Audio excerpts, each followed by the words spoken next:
हर रखे तीर कमान। दुनिया वाले जानू हम तो आदिवासियान। बस इतना ही, बस इतना ही। मोबाइल बंद होने के बाद कोई आदिवासी नहीं।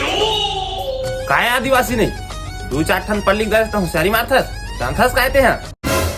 पढ़ी लिखी हूँ तो क्या हुआ, मैं भी तो आदिवासी हूँ। आदिवासी उसने रहते, इसने रहते देख। वाह नाइस। इसने समझ गए।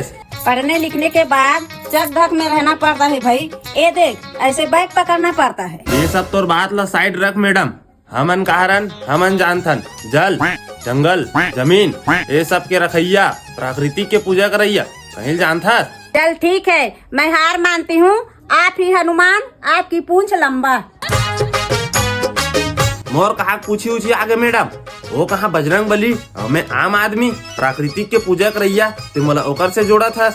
आप ते मोर दिमाग ला खराब कर देस। अब हमार मन के बीच युद्ध होई ते तोर कलम से वार करबे और मैं मोर तीर कमान से लाथे तुरा फिर रात भर जागे है रे। आप तो ते तैयार हो जा मैडम। कौन है बे? अरे उठ ना रे, फिर सपना धुन में सूत गया। फिर सपना देखत रहे हो। आज का बने रहे है? आज तो बांस के जाए नहीं तन धनुष बांध चले रहती वो। ये दादा, एक का दिन कसाई वसाई बन के घेच ला थोड़े काट देबे। उसने मत कमा कल इच्छा सोता रहूं।